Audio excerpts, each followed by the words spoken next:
Quem decide é Gabigol. Quem falou isso foi Zico. Flamengo estreou com vitória nas últimas 4 Libertadores. Boa notícia sobre Agostinho Rossi. Everton Ribeiro e Felipe Luiz falam de preparação especial e dificuldade de jogar na altitude. Saudações rubro-negra para a maior e melhor torcida do mundo, a torcida do Mengão. Eu venho chegando nessa manhã de quarta-feira assim, ó, recheado de informações. São tantas notícias que eu vou pedir para você se inscrever no canal e dar o like depois. Sigamos aqui com as notícias. Eu quero abrir aqui falando sobre Zico. Zico disse o seguinte: quem decide é ele. Zico elogia a postura de Gabigol ao escolher função favorita no Flamengo. Quem falou foi o Galinho de Quintino, o ídolo maior do Flamengo, maior artilheiro de todos os tempos, né? A escalação do Flamengo aí sem Gabigol para o primeiro jogo da final do Campeonato Carioca contra o Fluminense no último sábado, dia 1º, pegou todos de surpresa. Desde então, o assunto tem dado o que falar do maior ídolo da história rubro-negra, e Zico falou sobre a questão e teceu elogios ao novo camisa 10. Abre aspas aqui para o que o Zico disse: a função dele, quem decide é ele. O treinador está lá para isso. São situações do dia a dia. Dentro de campo entrou bem e fora de campo teve postura de profissional, que ele sempre manteve no Flamengo. Por isso, chegou no status que chegou. O fato dele ter conversado com o treinador clareia quando você fala olhando olho no olho. Tudo fica mais fácil, fecha aspas, disse Zico. Eu concordo plenamente. Já falei, a mídia barrista, né, principalmente aí os programas esportivos de São Paulo, vem descendo a lenha, tentando criar uma crise que no momento não está tendo no Flamengo. Já falei e torno a repetir. A questão do Gabigol ter iniciado o jogo no banco de reserva foi por opção dele. Ele iria entrar na vaga de Matheus França, só que ele decidiu que naquela função ele não queria jogar e conversou com o técnico e ficou de fora. E Zé Fini.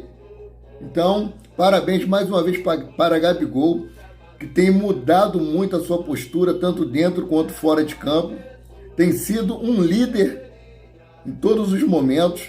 Então, vamos apoiar Gabigol, não vamos deixar que a mídia barrista crie uma crise dentro do Flamengo.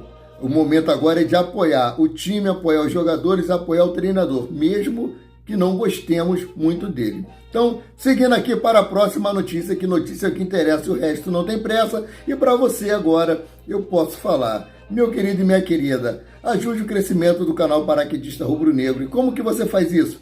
Fazendo a sua inscrição no canal, deixando o seu like, fazendo comentário, compartilhando os nossos conteúdos. E se você gostar, acione o sino da notificação para receber todos os nossos novos vídeos.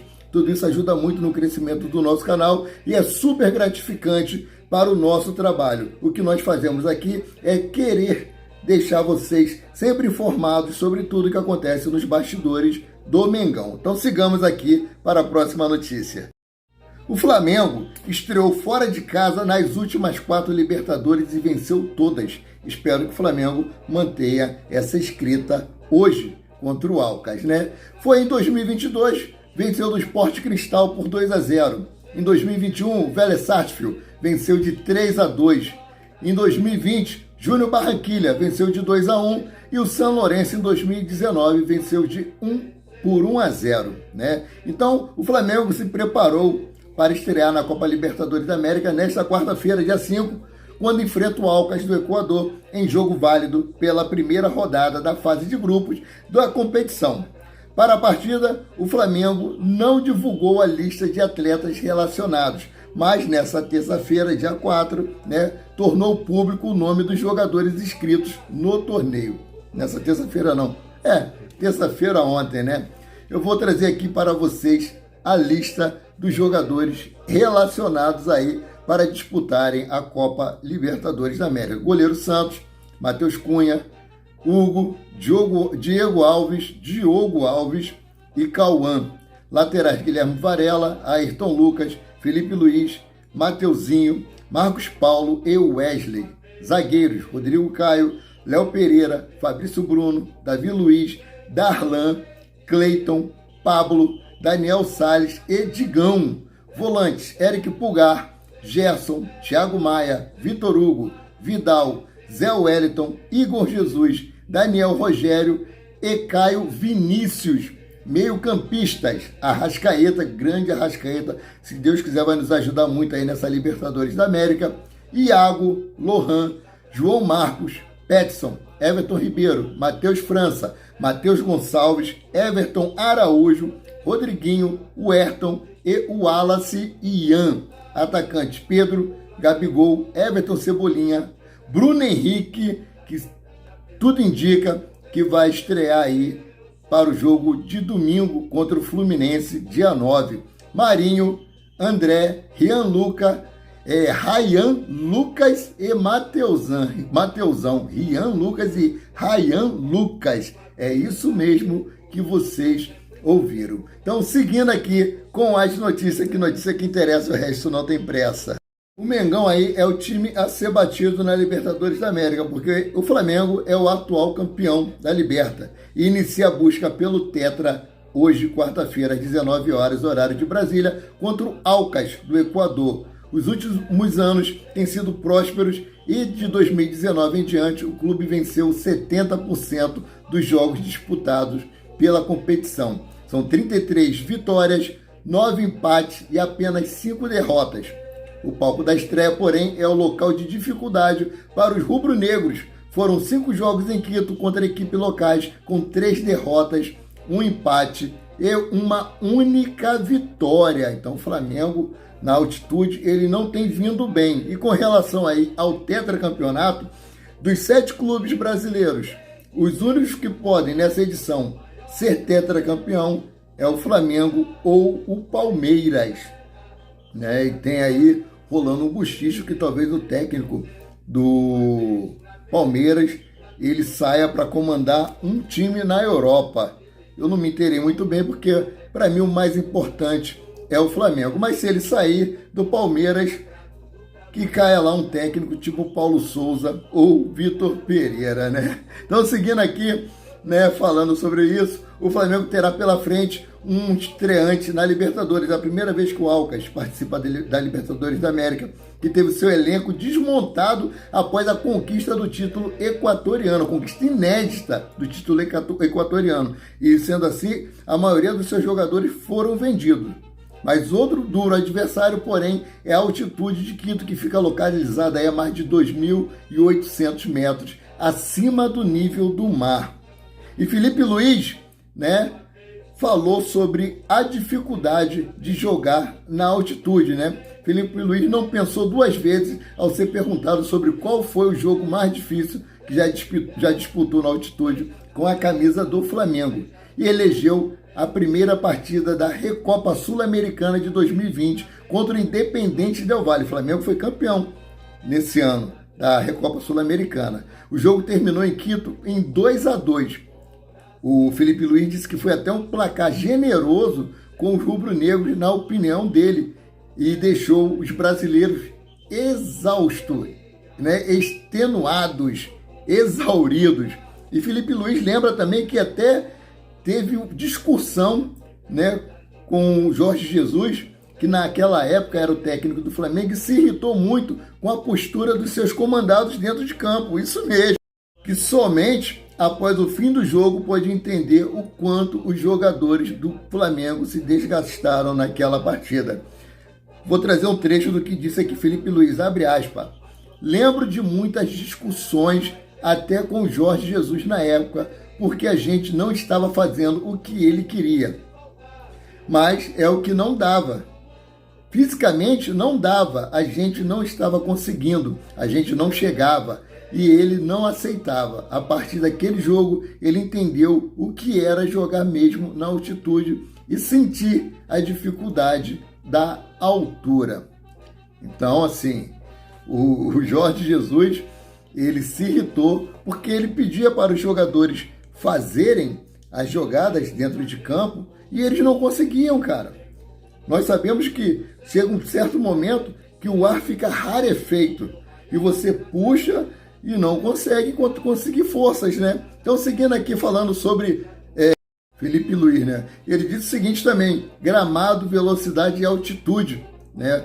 Também falou sobre a altitude que interfere diretamente no estilo de jogo do futebol equatoriano. O lateral comentou sobre o gramado, jogadores rápidos e a dificuldade que o Flamengo encontrará pela frente, né? Ele disse o seguinte aqui, ó: o gramado dos times do Equador é muito fofo e a bola quica e não sai. E eles costumam utilizar isso com jogadores muito velozes pelas alas e jogam muito a bola no espaço. Temos que estar muito atentos a essa bola no espaço e as bolas nas costas. Temos que correr muito antes. Isso faz com que não sejamos tão compactos no campo, ou seja, a dificuldade da altitude, tem a dificuldade do campo, a grama fofa. Os equatorianos que já têm o costume de jogar na altitude, então tudo isso aí causa uma certa dificuldade para o Flamengo nesse embate de logo mais, né? E Everton Ribeiro aí comentou sobre a preparação do Flamengo para a estreia da Libertadores da América. Abre aspas aqui para ele: a gente tem uma preparação especial para jogar quando tem altitude. Muda a alimentação e os suplementos a gente acaba fazendo mais. Há uma preocupação de todo o staff. O Flamengo tem uma estrutura muito boa, então com isso o clube tenta minimizar os efeitos da altitude. A gente sabe que vai ser difícil, mas vai se preparar bem para começar bem com o pé direito e tentar uma vitória fora de casa, fecha aspas, disse Everton Ribeiro. Então o time está muito atento com relação a isso, estão demonstrando que estão muito concentrados já para essa partida e com certeza o Flamengo sairá de lá com um ótimo resultado. O Flamengo aí é um dos favoritos a se classificar nesse grupo. Eu estava conversando até com um rubro-negro hoje, na Lojas Americana lá. Ele falou que as oitavas de finais já está garantida. Se eu também espero, eu torço e acredito. Então, seguindo aqui, os jogadores, né, realizaram a atividade ontem, última atividade antes do jogo, no estádio Atahualpa, em Quito, para o duelo contra o Alcas pela primeira rodada do Grupo A. Vitor Pereira não deu indício da escalação, né? Vitor Pereira, né, não demonstrou ali nos 15 minutos em que foi aberto para a imprensa, o time, né, não esboçou o time que ele vai utilizar aí. É uma prática que ele vem fazendo já há algum tempo aí, devido às vazações de escalação. Então, só vamos saber realmente o time que vai entrar em campo faltando aí uma hora antes da partida. Thiago Maia, né, que foi baixa na delegação, eu já trouxe aí porque que ele não foi.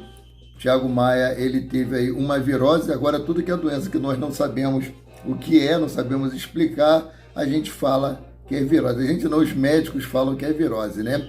Já Gabigol, que mesmo estando sentindo dores, ele mesmo havia dito isso na zona mista após o jogo contra o Fluminense, ele está à disposição e fica a expectativa para saber se ele voltará ou não ao time. É uma incógnita, né? Então, esta é a segunda vez aí, esse ano, segunda vez na temporada, que o Flamengo vai jogar na altitude de Quito. Há 2 meses atrás, né, o nosso queridão, nosso Flamengo, ele enfrentou aí o Independente Del Valle e perdeu por 1-0 no jogo de ida da Recopa Sul-Americana. Não é uma boa recordação para nós rubro-negros, né, que perdemos aí o título para o Independente Suco Del Valle, quando nós ficávamos brincando, e foi até o meme utilizado aí pelos antes para poder zoar nós flamenguistas, né? Então, seguindo aqui para outra notícia. Flamengo amanhã aí, né? Dos 4 jogos que ele disputou na altitude, 5 compromissos aí acima de 2.800 metros, com vitória e 2 empates. O Flamengo enfrenta o Aucas pela primeira rodada do Grupo A da Libertadores, hoje às 19 horas, no estádio Chilagalo. E também no mesmo dia, às 21 horas, o Nublense recebe o Racing em Conceição pela mesma chave. Então foi dada aí a largada e tudo indica que Flamengo e Racing vão disputar aí a primeira colocação do Grupo A.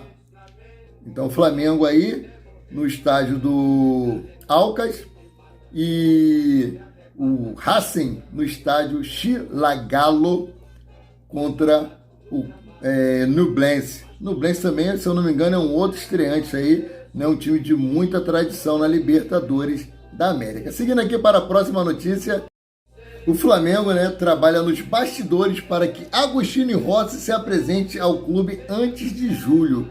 É isso aí. O Flamengo está lutando com todas as forças para trazer Agostinho Rossi aí antes do meio do ano. A ideia é o goleiro ter um tempo de treinamento com o elenco. A temporada na Arábia acaba em maio. O reserva, ele era reserva, né, do seu atual time, e ele pode ter mais minutos nos próximos meses, porque o goleiro, né, que estava como titular, se lesionou e Agostinho Rossi entrou aí nos acréscimos do jogo de ontem, terça-feira, né, sendo uma boa notícia aí para o Flamengo, já que Rossi ele foi contratado para ser titular, ele perdeu a sua vaga para o Nawaf Al-Akid, que se lesionou ontem, e Rossi, que não atuou nos últimos sete partidas, tinha entrado em campo pela última vez no dia 3 de fevereiro. O argentino agora tem chance de ganhar minutos nos próximos jogos, porque o Ospina, que foi o goleiro a qual ele foi contratado para substituir, mas chegou lá em 3 ou 2 partidas, ele tomou mais de 5 gols. Então ele foi para o banco, perdendo a vaga para um garoto da base, né? Então, assim, o titular do gol aí, o Ospina, né, ele está lesionado e seu nome foi cancelado da lista de inscritos e não deve atuar mais nessa temporada com a camisa da equipe. Então, assim, o Al Nassr, time do Cristiano Ronaldo, que é o capitão da equipe, talvez consigamos trazer Agostinho Rossi antes do tempo. Falando aqui um pouquinho sobre o treinamento do Flamengo, né? Segundo as informações do Bola VIP Brasil, o clima no treinamento de ontem foi um clima leve, de brincadeira, risadas, raros momentos de paz em 2023. O Flamengo vive dias tranquilos para a estreia de quarta-feira contra o Aucas em Quito, e de fôlego renovado após a vitória na primeira final do Carioca. O elenco deixou até a altitude de 2.800 metros da cidade equatoriana e treinou com o astral em dia. Então, assim, muito bom isso aí, é um bom sinal. Aquilo que eu falei, a mídia barrista tentando trazer uma crise para o time do Flamengo. Espero que os torcedores tenham consciência disso e não deixe se influenciar por essa tentativa aí da mídia barrista de criar uma crise aonde no momento não tem. Espero que continue assim. Então eu fico por aqui, voltando a qualquer momento com mais notícias sobre o rubro-negro mais querido e mais amado do Brasil e do mundo, o Clube de Regatas do Flamengo. E não se esquecendo, hoje tem Flamengo. Saudações rubro-negra.